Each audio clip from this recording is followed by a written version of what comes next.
हुजूर की खिदमत में एक जवान हाजिर हुआ जिसका नामे नामी इसमें गरामी जाबिर बिन सुलैम था। हुजूर से पहली मुलाकात थी और अल्लाह ने अपने महबूब को ये कमाल बख्शा था कि आप पहली ही मुलाकात में अपना बना लेते थे। उनके बोल बहारों जैसे और असहाब सितारों जैसे। मीठी मीठी बातें सुनी मन में उतर गई, ईमान नसीब हुआ।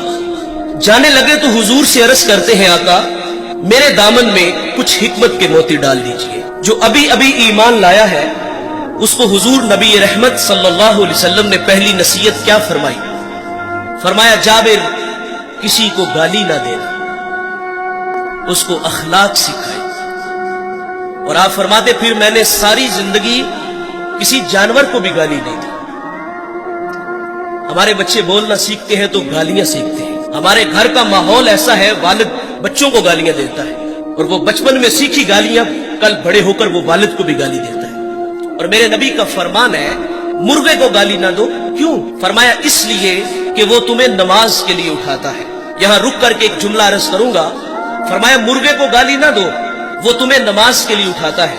आज लोग उलमा को गालियां देते हैं, जो लोगों को दीन सिखाते हैं, जिन्हें इस्तंजा करने का भी पता नहीं ना होता, जो मुंह में आता है वो कह देता है। फरमाया, पिस्सू को भी गाली ना दो।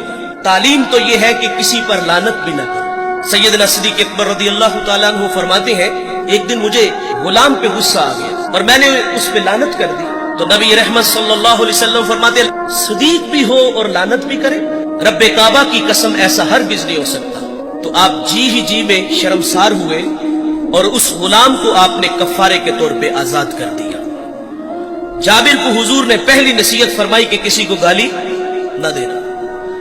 दूसरी नसीहत फरमाई कि जाबिर नेकी को हकीर न जानना। हम लोग गुजर जाते हैं इस ख्याल से कि भला इसका अजर क्या होगा। अल्लाह की रहमत बंदे को बख्शने के बहाने ढूंढती है। एक बहुत बड़े मुहद्दिस दुनिया से गए, किसी को ख्वाब में मिले तो पूछा, सुनाए साहिब कैसे हैं? कहा, जन्नत का बाग है कबर, आसूदा हूं। तो उसने अर्ज की कि आपका कौन सा अमल आपकी बख्शिश का सबब बना?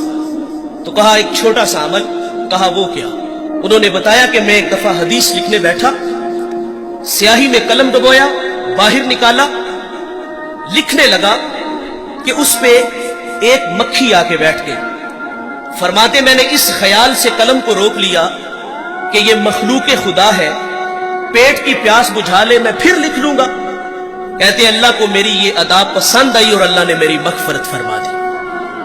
जाबिर को हुजूर ने एक और नसीहत फरमाई कि जाबिर बिन सुलैम, जिससे भी मिलो तो खंदा पेशानी से मिलो। हम स्टेटस को बाहर रखते हैं, मजहबी लोग हैं हम। गरीब आदमी टाइम लेने आ जाए तो हम टाइम भी नहीं देते, कोई मसला पूछने आ जाए तो हम मसला भी नहीं बताते। इंतहाई माजरत से कहूंगा, एक बंदा डिस्ट्रिक्ट मंडी भावलदीन से चला है, एक कराची से चला है, एक पिंडी से ही चला है।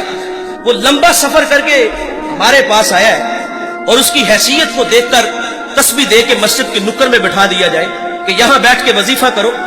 देखिए, हम जब किसी के हाथों में हाथ देते हैं तो वज़ाइफ की कोई कमी नहीं होती।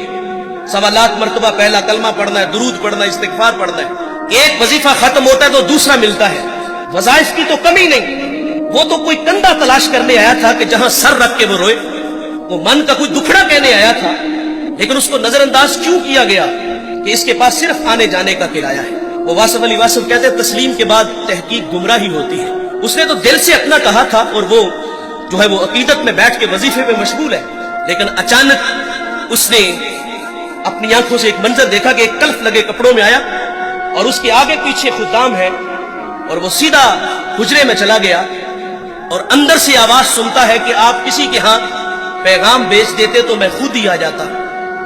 बताइए, अगर ये रवैये हमारे हुए तो लोगों को दीन कहां से मिलेगा? और जो बाहर बैठ के वजीफे में मशगूल था, उसके दिल पे जो नश्तर और तीर चले, उसका मदावा किसने करना था? जिससे भी मिलो तो खंदा पेशानी से मिलो। आप अपने मुलाजिम से इस तरह बात किया करो जिस तरह अपने बेटे से बात करते हैं। जाबिर बिन सुलैम रज़ियल्लाहु ताला अन्हु फरमाते हैं, हुजूर ने मुझे एक और नसीहत इरशाद फरमाई। जाबिर बिन सुलैम, किसी को शर्मिंदा न करना, ये भी अखलाक से गिरी हुई बात है और हम कदम कदम पे करते हैं। देखे भाई, इंसान की फितरत में भूल जाना है। कोई बंदा मरने से पहले आ जाए, हाथ जोड़ के कह दे कि या अल्लाह आज के बाद गुनाह नहीं करूंगा, ये उसका वादा है कि जो